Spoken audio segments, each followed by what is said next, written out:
Anytime I'm talking to somebody, I always ask them, who did the Titanic save when it floundered? And the reason I ask this is because I want to get others to think that regardless of how mentally strong they may be, if they do not take care of themselves or prioritize themselves, they are no good to themselves or others. So, in order to be there for your family, your kids, your neighbors, your boss, you have to be there for yourself. Now, I get and I understand that this and executing it are two different things. Let's just face it, there aren't always enough hours in the day. What's more, carving out your time for yourself, make it feel like you're taking away time from your family, your job, your friends, etc. But as someone probably once said to you or you heard, you can't ride a bike with a flat tire. This is to say that we're all stressed, we're all overwhelmed these days, we're all pulled in a thousand different directions, but it's not possible to be the person you have the potential to be if you're not caring for yourself. Therefore, it is crucial to spend time every day tending to your mental and physical health. So, I've come up with a two-part class of 20 things to do for yourself. Next week will be part two of this, where I'll give you another 20. Not everything on this list will appeal to you, certainly not. But I do hope there's something on here that will give you some help to be your best self. Because, like I said, we can't help others if we are not in our full capacity ourselves. Keep in mind, the majority of these you've already heard possibly countless times. However, there's a reason you're hearing this now. Try and brush some of these off and realize, or try not to, I'm very sorry, brush some of these off. Realize that there's a reason you're listening to this class right now. Maybe because you're in a different frame of mind, maybe you're more receptive to them for something, or you're in a different phase in life. Try to understand, even though they seem insignificant, they're very important. These are just a couple nice things you can do for yourself. And like I said, let's face it, between COVID going on and we're stretched in a thousand different ways, it's always nice to put ourselves first and do simple things for ourselves that are nice. Number one, again, you've heard these. Think about them a little bit more intensely. Think about where you can do these, if you can do these, how you can make it possible. Go for a walk in a naturey place that you can find. Nature speaks to us. It soothes us. It gives us a fresh perspective on various things in life. So anytime you can go for a little walk in nature, do so. Call a friend that you haven't spoken to in a while. Um, it could be just to say, I'm thinking about you. It could be for any reason. Just call somebody you haven't spoken to in a while. It'll completely, like, again, realign some of your mental processes. Create a playlist of all the songs that you loved when you were younger, but you haven't heard, and listen to them. My niece was over yesterday, actually, and she's in her 30s now. And we were talking, and I said, "Oh my gosh, do you remember when you used to sing the Spice Girls on every car trip? Like, I think I know every word to the Spice Girls, even though I was never into them." So after she left, I played the Spice Girls, and it brought back so many awesome memories. It was amazing. So just again, something to kind of get your day to say, "Wow, okay, that's an awesome blast from the past." Number four, try some random stretching, jumping jacks, push-ups, especially when you're feeling angry or stressed out. Sometimes if I'm cooking, doesn't matter if I'm cooking breakfast or if I'm, whatever I'm cooking, if I don't have to flip my pancake or flip the bacon or check something for, 2 minutes, I'll do 10 jumping jacks or maybe 5 push-ups. It immediately, gets that adrenaline going and increases your heart rate, makes you feel a little good. And you're just standing there anyways, waiting to flip something. So why not? Number five, take a minute and think about how you talk to yourself. Work on your inner dialogue because self-compassion is crucial. So many times we are constantly telling ourselves negative things, whether it is, oh my God, why could I be so stupid? Or that was dumb, or this or that. Work on treating yourself just as good, if not better, than you treat one of your best friends or somebody that you highly respect.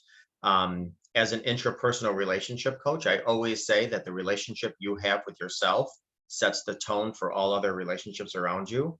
If you want people to come into your circle, into your life that are respectful and loving, You got to show yourself that first. Watch videos of dogs doing something stupid on the internet, or go do some stupid stuff with your dog yourself. This could be with your cat as well, but just some kind of playful stuff. We've lost that playful spirit, that kid playful mentality. And regardless of how your childhood was, I'm sure there were times while you were playing that you had fun. So play even as an adult. Number 8, cry a little bit because life is hard and you deserve it. Just like laughing, crying is a natural emotion, and usually it's not forced. But hey, if you got to force a cry, why not? It's just as healthy. Number 9, get some food you love, your favorite snack, sandwich, coffee, or a treat, and savor it. Um, I was born and raised in a family with no money, so there was no food. So when there was food, you scarfed it down quick. Then I joined the military, and in training, you were given literally 2 minutes to sit down and eat your meal. So I have habitually over the years just scarfed down my food. So I've really had to train myself, especially if I have like a piece of chocolate, which I love chocolate, or a piece of cheese, I love cheese, to bite it and slowly chew it and enjoy it. Savor that food. Number 10, cancel a trivial social obligation that was low stakes, but stressing you out. I'm sure a lot of you heard of FOMO, fear of missing out, or I'm sure a lot of you are people pleasers, or maybe not. Don't mean to speculate, but we don't have to do everything and know everything and be everywhere and see everything.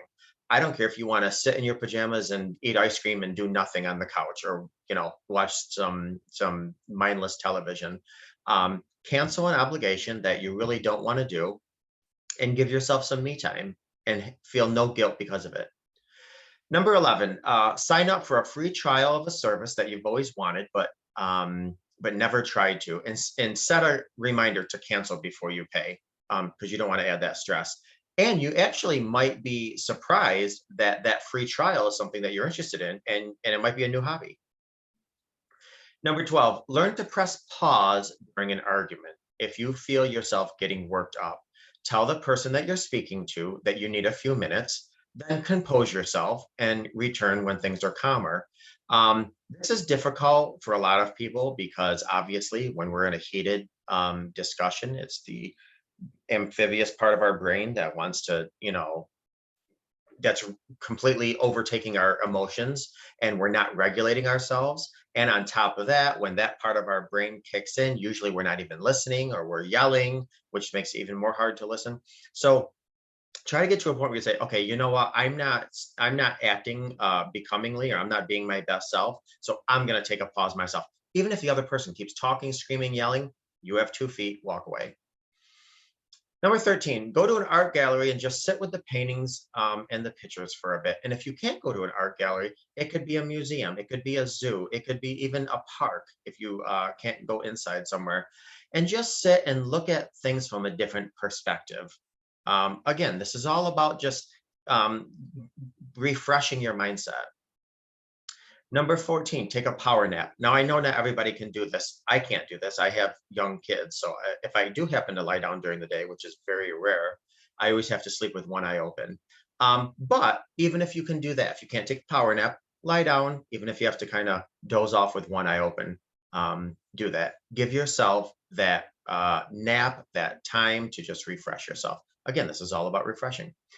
Number 15, plant something in your yard, or maybe bring in some plants from outside if you can. Maybe go to a local nursery or hardware store and pick up a plant. You'd be amazed at what some greenery can do. Number 16, go to your car. This is especially if you're stressed out, but even if you're not, this will prevent you from getting stressed. Go to your car, shut the door, and freak out as loudly as you like. If you need to get on the highway and go for a drive and blast the music and belt out some songs, feel free to do that. But if you don't have the time, the energy, or the money for gas, just stay in your car, stay in the garage, scream, cry. I'd be careful punching the steering wheel because you don't want to damage yourself or the car. Number 17, write by hand the angriest letter you can to a person who is causing you the most stress. After you finish, take a deep breath and throw the letter away. This does a world of good in so many ways. We are often like soda bottles. We can be shaken and shaken and shaken unless we release that top to let some of the vent some of the frustrations. It's going to come out in other areas of our life, whether we're destroying our kids, our families, our loved ones, or ourselves. We need to get a release. And this letter could be to your boss, it could be to your coworker, it could actually be to your child, be to your parent, your loved one. Write an angry letter and allow yourself to use any words that you deem necessary. Then afterwards, you can even read it to yourself, but take a deep breath and throw it away. Number 18, give your partner, yourself, or someone the benefit of the doubt. And the reason this is important is because, there's an old saying, the reason angels can fly is because they take themselves lightly. We get so caught up in wanting to be right or needing to be right. And oftentimes we may be, but, is it worth it? So practice either today or this week, giving yourself the benefit of the doubt, giving somebody you love the benefit of the doubt, giving anyone, sometimes people cut us off in traffic or hit us with their grocery cart or whatever. Learn to today or practice giving someone the benefit of the doubt. And you also feel good about yourself that what's that saying? When they go low, we go high. Spend at least 20 minutes in natural sunlight. Depending on where you live, like I live in upstate New York, and the saying is upstate New York is where clouds go to die. So we have about, well, it's a joke, but we have about 11 and a half months of no sun in winter and a couple of weeks of decent weather. So a lot of us around here suffer. I don't, thankfully, but a lot of us suffer from SAD, the seasonal affective disorder. So a lot of people don't get vitamin D. So depending on where you are, if you could really get some sunlight, whether that's sitting next to a window, going outside, and if you can't do any of those, maybe even a vitamin D supplement, just to prevent, like I said, that SAD, seasonal affective disorder. But if you can get natural sunlight, that would be optimal. 20, play like a kid. Seriously, have fun. Go all out on imagination.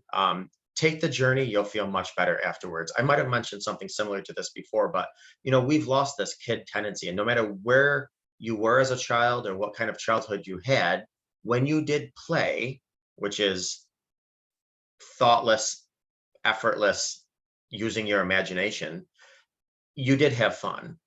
And as adults, we have all these responsibilities. And like I said, we're overwhelmed and we're pulled in 1,000 different directions. But try to give yourself a little bit of room to play, even if that means playing hide and go seek with your kids or with your spouse or with yourself. I heard a joke the other day and it was, I'm so single, I'm chasing myself around the house. All right. And I did say 20, but I'm going to give you one more. This is a bonus. We've all been through so much. I started this class talking about COVID, but I also bring betrayal into it.